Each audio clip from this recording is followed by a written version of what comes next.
आउज़ बिल्लाहि मिनश्शैतानिर्रजीम बिस्मिल्लाहिर्रहमानिर्रहीम। शुरू अल्लाह के नाम से जो बड़ा मेहरबान और नहायत रहम वाला है।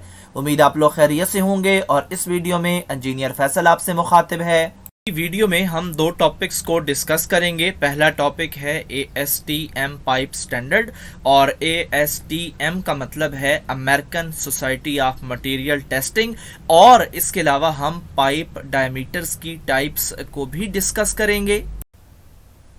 हमारी आज की वीडियो का टॉपिक है पाइप्स, और इस टॉपिक की इम्पोर्टेंट इंफॉर्मेशन और पाइप्स की मुख्तलिफ टाइप्स को हम आने वाली मुख्तलिफ वीडियोज़ में डिस्कस करेंगे। और हमारी आज की वीडियो के जो दो सब टॉपिक्स हैं उनमें पहला टॉपिक है ASTM पाइप स्टैंडर्ड्स। ASTM का मतलब है American society of material testing, और सेकंड टॉपिक है पाइप डायमीटर्स। और ये पाइप से रिलेटेड बहुत ही बेसिक इंफॉर्मेशन है और इसको समझना ज़रूरी है। और हम देखेंगे कि ये जो अमेरिकन सोसाइटी है ये पाइप्स की दुनिया में क्या रोल प्ले करती है, और इसके अलावा हम पाइप के मुख्तलिफ डायमीटर्स को भी डिस्कस करेंगे। ASTM पाइप स्टैंडर्ड्स, और ASTM एब्रीविएशन है American society for testing and materials का। और ये सोसाइटी पूरी दुनिया में इन्वायरमेंटल और इंजीनियरिंग सर्विसेज के शोबों में स्टैंडर्ड्स प्रोवाइड करती है। जैसा कि हमारा टॉपिक पाइप्स है, तो देखते हैं पाइप के बारे में ये कौन सा डाटा प्रोवाइड करती है। तो सबसे पहला पॉइंट है exact chemical composition of pipes.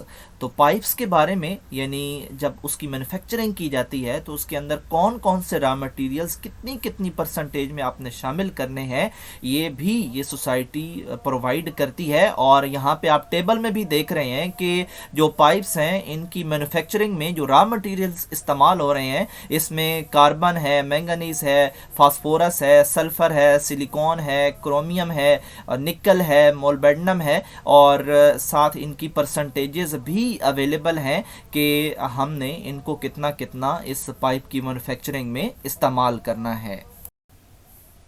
यहाँ पे आपने ऑब्ज़र्व किया कि पाइप के बारे में बहुत ही बेसिक इंफॉर्मेशन प्रोवाइड की जा रही है, यानी कि ये सोसाइटी पाइप को मैन्युफैक्चर करने से जो है वो स्टार्ट करती है, इसका डाटा प्रोवाइड करती है, यानी इसकी मैन्युफैक्चरिंग में कौन कौन से रॉ मटेरियल और कितनी कितनी परसेंटेज में शामिल करने हैं ये भी बताती है। इसके बाद है फ्लेंजेस। जैसा कि आपको पता है कि जो पाइप फिटिंग है इसके अंदर फ्लेंजेस इस्तेमाल होती हैं, तो उन फ्लेंजेस की मैन्युफैक्चरिंग में भी जो कंपोजिशन रिक्वायर्ड है उसकी जो परसेंटेजेस हैं वो यहाँ पे ये सोसाइटी प्रोवाइड करती है। और यहाँ पे आप टेबल में देख रहे हैं कि फ्लेंजेस की मैन्युफैक्चरिंग में भी मुख्तलिफ किस्म के जो रॉ मटेरियल्स इस्तेमाल हो रहे हैं इनकी जितनी भी अमाउंट अवेलेबल है, इनकी जो परसेंटेज कंपोजिशन है वो यहाँ पे बता दी गई है। और इसी तरह फिटिंग्स के लिए भी जो कंपोजिशन हम रखेंगे वो भी यहाँ पे आप टेबल में देख रहे हैं बता दी गई है। तो सबसे पहला पॉइंट क्या है पाइप के बारे में कि ये सोसाइटी जो मुख्तलिफ यहाँ पे फिटिंग्स में चीज़ें इस्तेमाल होती हैं, जो पाइप हम बनाते हैं, जो यहाँ पे हम फ्लेंजेस बनाते हैं, तो इनकी मैन्युफैक्चरिंग के अंदर जो भी जो रॉ मटेरियल्स इस्तेमाल होते हैं उसके बारे में भी सबसे पहले वो डाटा प्रोवाइड करती है। सेकेंड पॉइंट है फिटिंग फ्लेंजेस एंड पाइप्स। ये वही नाम है जो पहले जो स्टेप में बता दिए गए हैं, लेकिन यहाँ पे अब इनका इस्तेमाल मुख्तलिफ है, यानी कि यहाँ पे ये सोसाइटी बताएगी कि आपने किस मकसद के लिए कौन सी फिटिंग इस्तेमाल करनी है, कौन से फ्लेंजेस और कौन से पाइप्स इस्तेमाल करने हैं, क्योंकि हर एक जो हमारे पास रिएक्शन है या प्रोसेस है उसके लिए अलग अलग फिटिंग्स, फ्लेंजेस और पाइप्स इस्तेमाल होते हैं। और थर्ड पॉइंट है कि ये सोसाइटी ये भी बताती है कि इन पाइप्स में या इन फिटिंग्स में से आपने जो लिक्विड या जो आपने फ्लूइड पास करवाना है वो कितनी क्वांटिटी में आप पास करवा सकते हैं उनकी क्वांटिटीज़ भी प्रोवाइड करती है। और इस क्वांटिटीज़ में जो है वो कार्बन, मैग्नीशियम, निकल वगैरह शामिल हैं कि इन एलिमेंट्स को आप इस पाइप में या इन फिटिंग्स वगैरह में कितनी परसेंटेज में पास करवा सकते हैं। Pipe diameters. तो पाइप डायमीटर्स को डिस्कस करने से पहले हम पाइप डायमीटर्स की इम्पोर्टेंस को देख लेते हैं कि हम ये टॉपिक क्यों डिस्कस कर रहे हैं। तो अगर हमारे पास कोई प्रोसेस है और हमने उसको इकोनॉमिक और एफिशिएंट प्रोसेस बनाना है तो हमें दो किस्म के पैरामीटर्स को कंट्रोल करना पड़ेगा, और एक पैरामीटर है फ्लो रेट और दूसरा है पाइप साइज।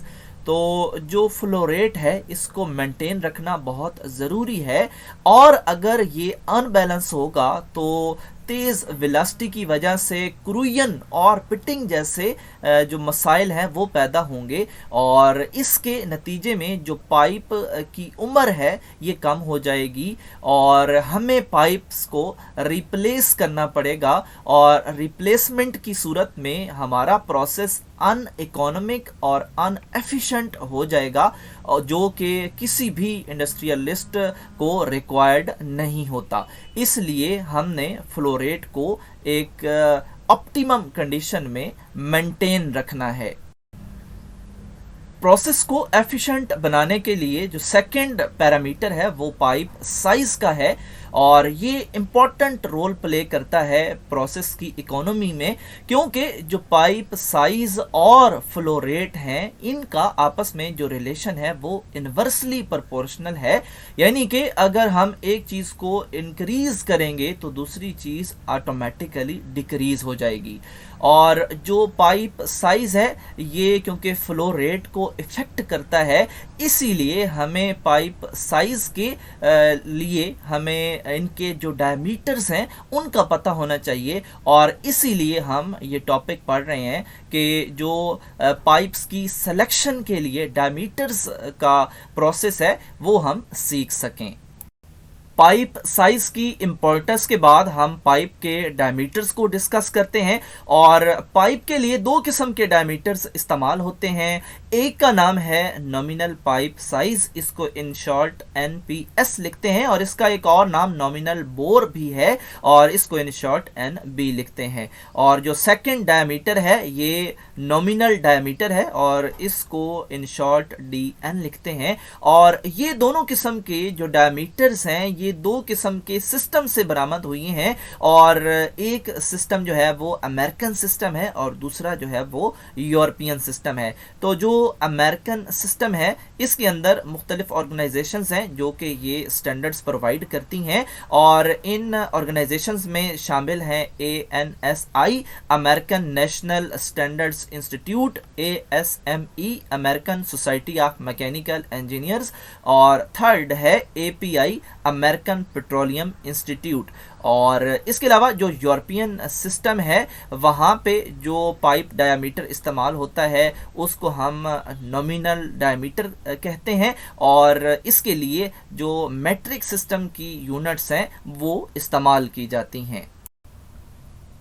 अपने YouTube चैनल का इंट्रोडक्शन करवाता चलूँ। मेरे चैनल का नाम है केमिकल इंजीनियरिंग एजटेक, और इस चैनल के अंदर मोर देन 600 लेक्चर्स अवेलेबल हैं, और इसके अलावा जिन सब्जेक्ट्स को हम डिस्कस कर चुके हैं उनमें industrial chemical process, industrial stoichiometry, chemical engineering, organic chemistry, mathematics, और इसके अलावा मुख्तलिफ इंजीनियरिंग के टॉपिक्स अवेलेबल हैं। और इसके अलावा आप मेरे चैनल को सब्सक्राइब करेंगे, बेल का आइकन प्रेस करेंगे तो मेरी हर लेटेस्ट वीडियो आपको मिलती रहेगी।